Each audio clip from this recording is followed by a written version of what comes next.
Alright, so today I'm going to cover the cost of keeping a pet snake. And if you've ever kept any kind of a pet, you know there's a monthly fee associated with keeping and feeding that pet, and the same goes with snakes. And I would say probably snakes on average, it probably is less than most animals of the same size. They're really extremely low maintenance, so there's really not a whole lot of cost associated with keeping a pet snake. But let me tell you, there is some cost associated with it, and there's a little bit of labor as far as, you know, feeding and cleaning and stuff like that.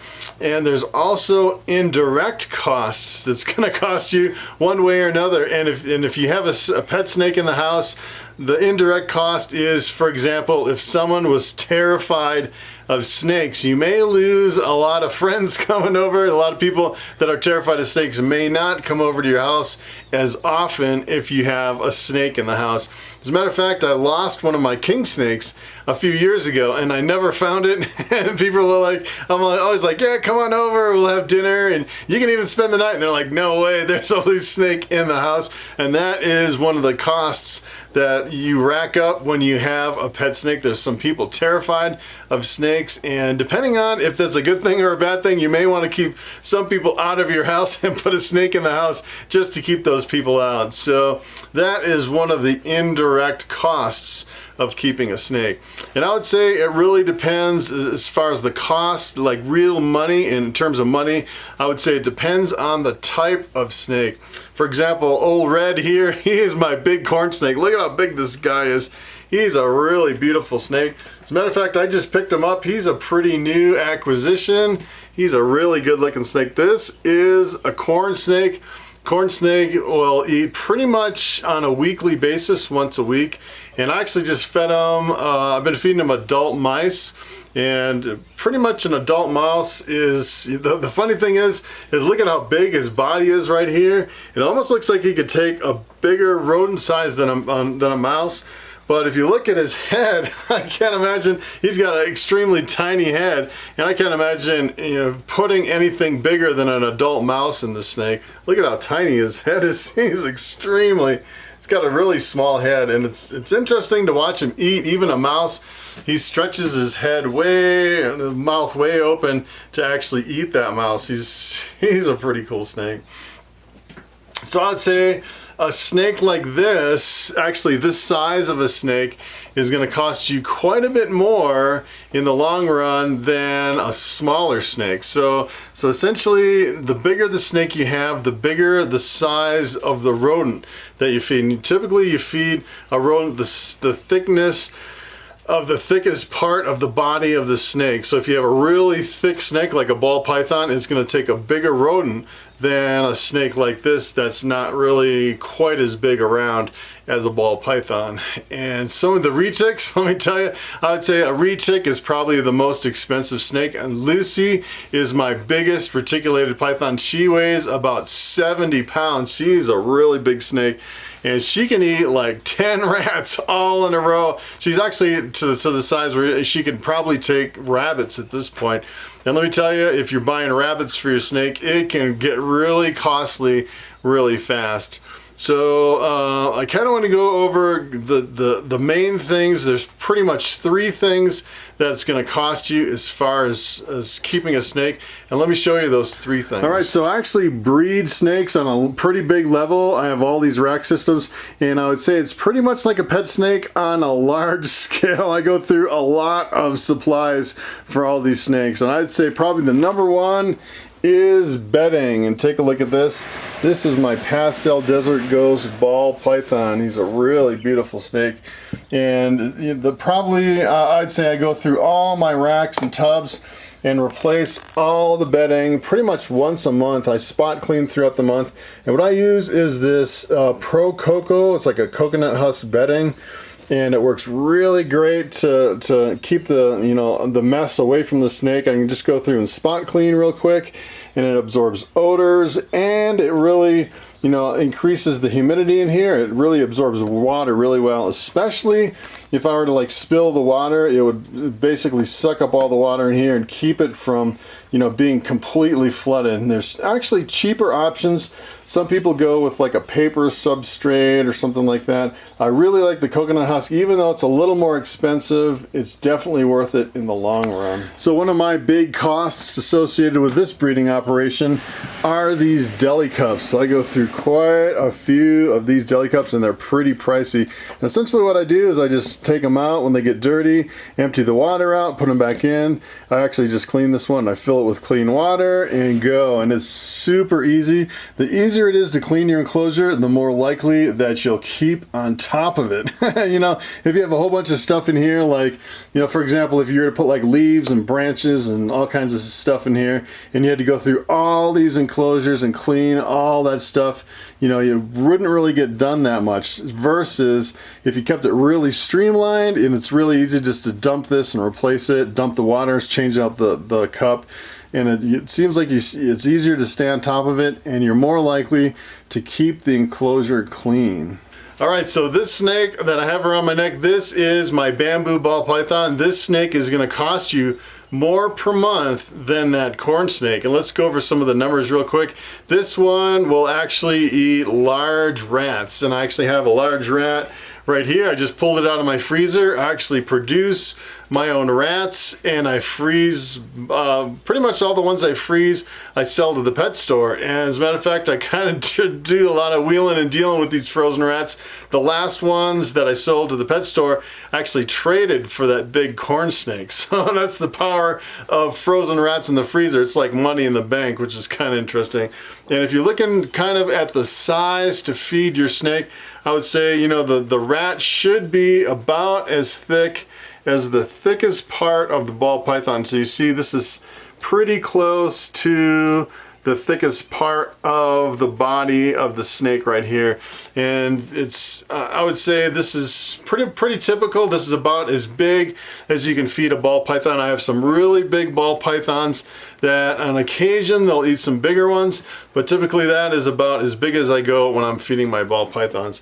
And I actually have a picture here on my phone. I took a quick picture of a sign in the pet store with rodents for sale. So if you go to the pet store and you're buying rodents, I can tell you how much those rodents are going to cost you. If you get a 5-pack of large, it is going to cost you $27.50.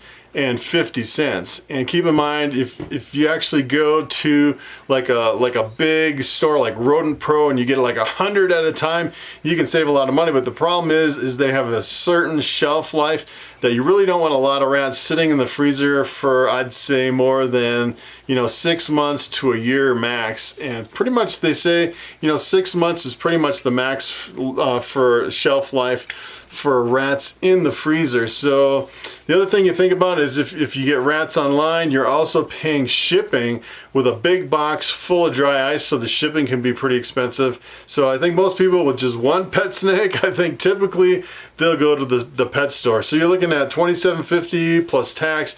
You're looking at about $30 a month just to feed this ball python. And let me pull up that picture again on my phone.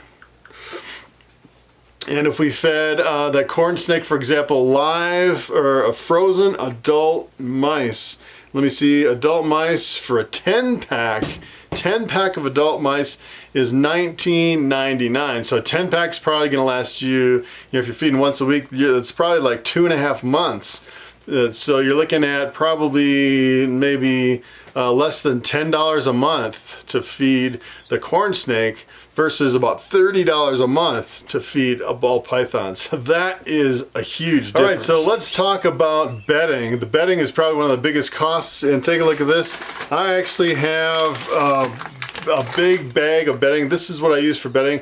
It's a Pro Coco coconut husk cocoa chip block, and it's, let me tell you, this thing expands exponentially when you put it with water. It probably expands to 5 times that bag, and it'll fill a whole tote with substrate.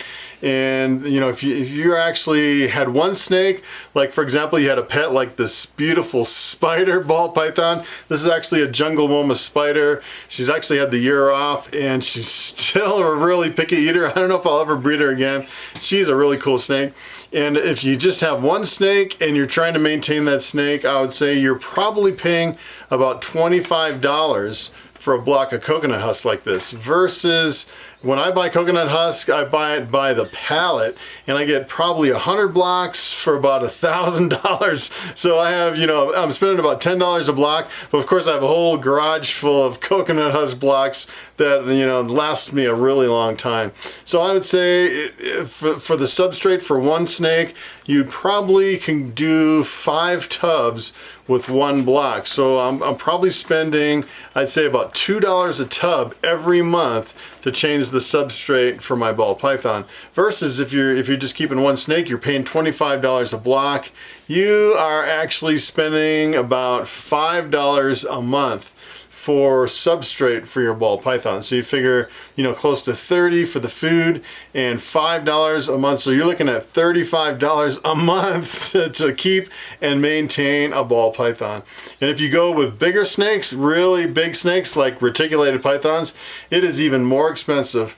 And let me show you Lucy. Lucy is my really big reticulated python. She weighs about 70 pounds. And when I clean her enclosure, I use an entire block of coconut husk chip.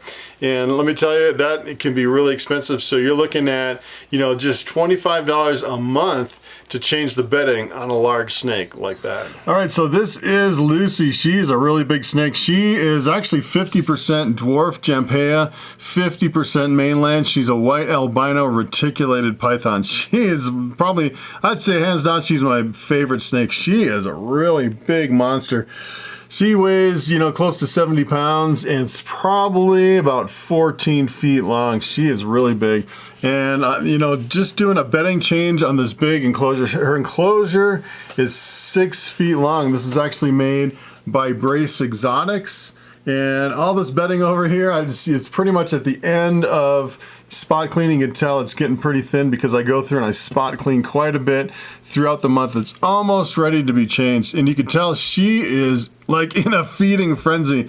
And believe it or not, this snake could eat probably, I would say, you know, if I'm feeding her really heavy, she goes through probably 10 rats in 1 week, pretty much once a month. So you're looking at quite a bit of cost to feed a snake like this if you're feeding rats.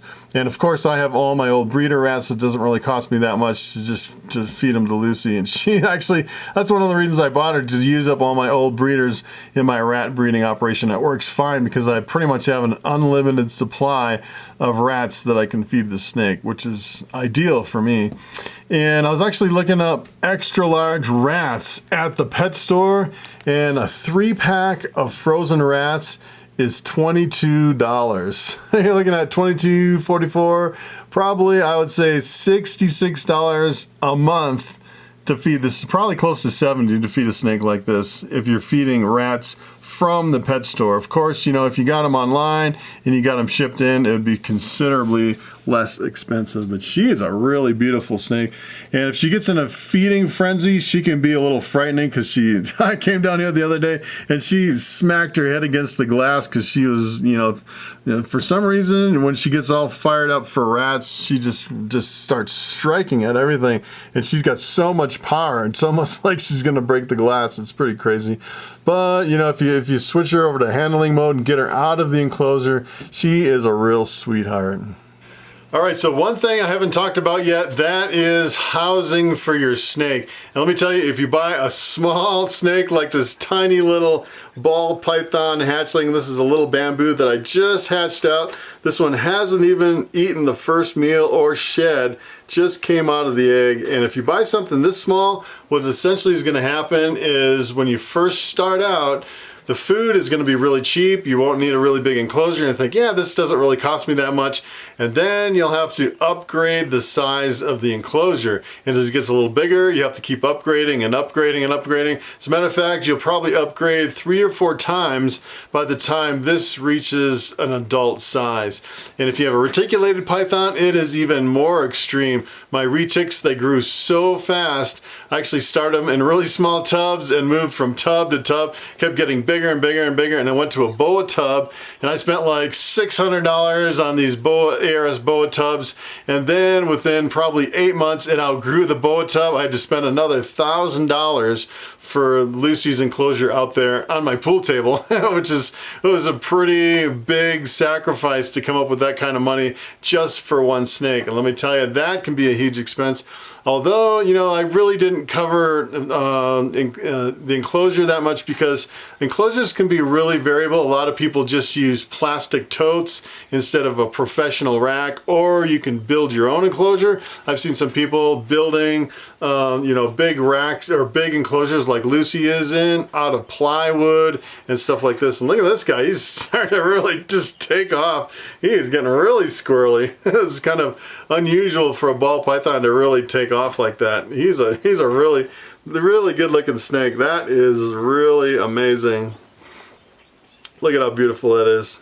I love these bamboos. These are awesome snakes.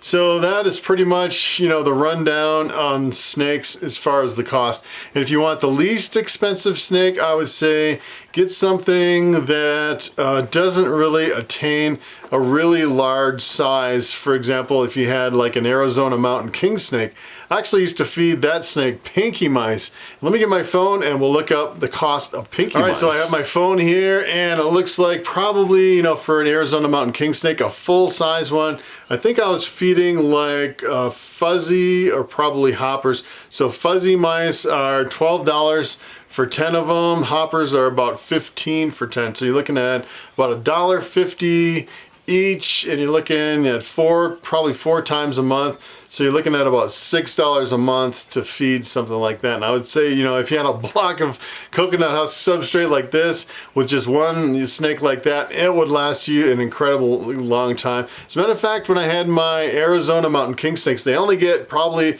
the size of a pencil. It's kind of like a milk snake with really bright colors and bands on it. It was a really awesome snake.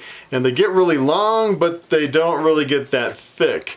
And they can live probably, I think, about 15 years, not quite as long as a ball python. But let me tell you, if you're looking for an inexpensive snake, that is the way to go with something that doesn't get very big. So there you have it. That is the cost associated with keeping and maintaining a snake. And really it comes down to the size of the snake and the size of the rodent that is necessary to feed the snake. And I think a lot of people, you know, they get a snake like a ball python and it can live for like 50 years, and they get down the road, you know, 10 or 20 years, and they're thinking, man, if I got rid of my snake, I have an extra 50 bucks a month. And I think it's really good to sit down with the pencil and paper and kind of figure out the cost associated with keeping that snake before you jump into it. As a matter of fact, you can figure out kind of what type of enclosure it needs, how much substrate it needs, and just kind of pencil all these things in, see how much the rodents cost at your pet store, or if you can go in with a breeder and maybe get some excess, you know, from a breeding operation, or figure out how to cut costs that way. But there's definitely a cost associated with keeping snakes. So that's pretty much it. Thanks for watching, and I will see you next time.